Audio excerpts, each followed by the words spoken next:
नमस्कार बंधुरा रसनालये आपनादेर सबाइके स्वागत।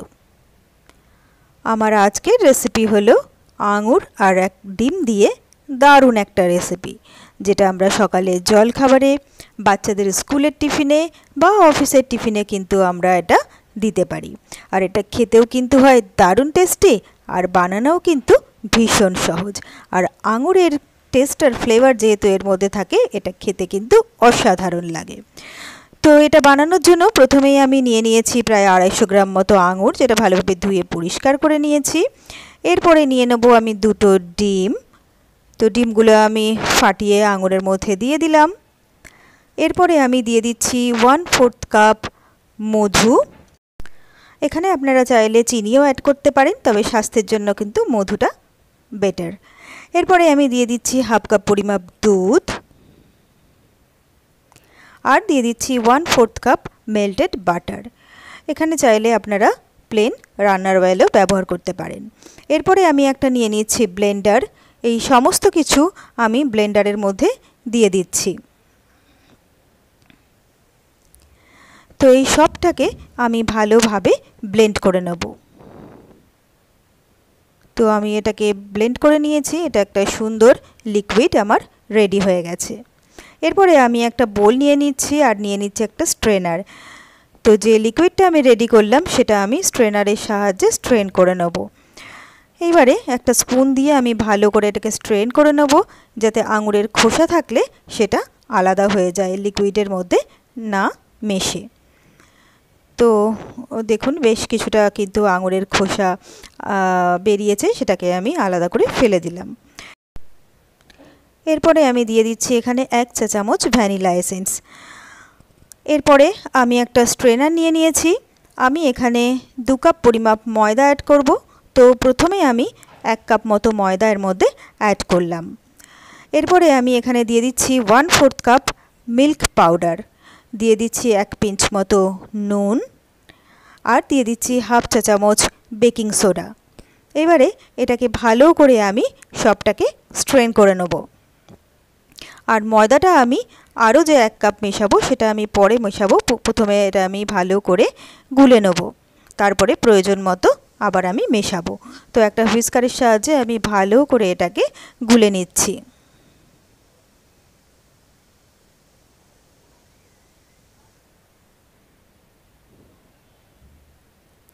তো এটা গুলে নিয়ে কিন্তু বেশ আমার একটু পাতলাই লাগছে, সুতরাং আরও 1 কাপ ময়দা আমার এখানে অ্যাড করতে হবে। তো আমি আরও 1 কাপ ময়দা স্ট্রেন করে এর মধ্যে নিয়ে নিলাম। এবারে আমি আরও একবার ভালো করে এটাকে গুলে নেব।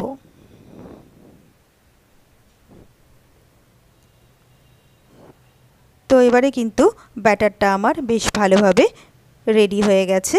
আর এবারে কিন্তু ব্যাটারটা আমার একদম ঠিকঠাক হয়েছে। এরপরে শেষে আমি দিয়ে দিলাম 1 চা চামচ বেকিং পাউডার। এরপরে আমি সবটাকে আরও একবার ভালোভাবে গুলে নিচ্ছি। এবার কিন্তু আমার ব্যাটারটা একদম পারফেক্ট তৈরি হয়েছে। তো ব্যাটারটা আমি রেডি করে রাখলাম। এবারে আমি গ্যাসে বসিয়ে দিয়েছি একটা ফ্রাইং প্যান। প্যানটা গরম হয়ে গেলে আমি হালকাভাবে একটু বাটার ব্রাশ করে নিলাম। এখানে আপনারা চাইলে অয়েল ব্রাশও করে নিতে পারেন। তো এবারে যে ব্যাটারটা আমি রেডি করেছিলাম, একটা আমি মাপ মতো স্পুন নিয়ে নিয়েছি। সেই স্পুনের সাহায্যে ব্যাটারটা তুলে আমি প্যানের মধ্যে দিলাম। এবারে আমি একদিকটা ভালো করে রেডি হতে দেবো। তো ওপরের দিকটা বেশ কিছুটা কিন্তু বাবলস মতো তৈরি হয়েছে, অর্থাৎ আমার ওপরটা ড্রাই হয়ে গেছে। এবারে আমি এটাকে ফ্লিপ করে দেবো। তো উল্টে দিলাম, উল্টে দিয়ে আমি এপিঠটাকেও 1 মিনিট হতে দেবো। তো দেখুন কালারটাও কিন্তু ভীষণ সুন্দর এসছে। তো আমার কিন্তু গ্রেপস প্যানকেক রেডি। তো আমি এটা তুলে নিলাম। এইভাবে এক এক করে আমি প্রত্যেকটা প্যানকেক তৈরি করে নেব।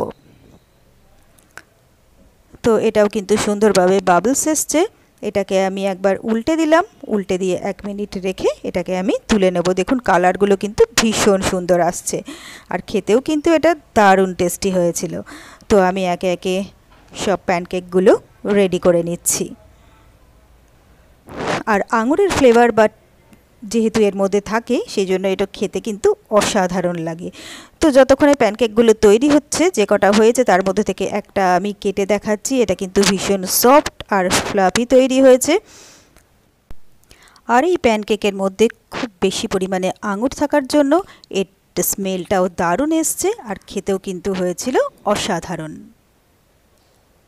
তো আর যে কটা বাকি ছিল সব কটা প্যানকেক কিন্তু আমি রেডি করে নিলাম। এবারে এটাকে আমি সুন্দর করে গার্নিশ করে সার্ভ করব। তো আমি এগুলো সার্ভ করে দিলাম। তো ব্যাস তৈরি হয়ে গেল আমার খুব সহজে আর খুবই চটপট গ্রেপস প্যানকেক। আর এই রেসিপিটা যদি আপনাদের ভালো লাগে তাহলে আপনারাও বাড়িতে তৈরি করবেন, আর আমাকে কমেন্ট করে অবশ্যই জানাবেন আপনাদের কেমন লাগলো। আশা করি বাচ্চা থেকে বড় সবারই ভীষণ ভালো লাগবে, আর সবাই একবার খেলে আবার খেতে চাইবে।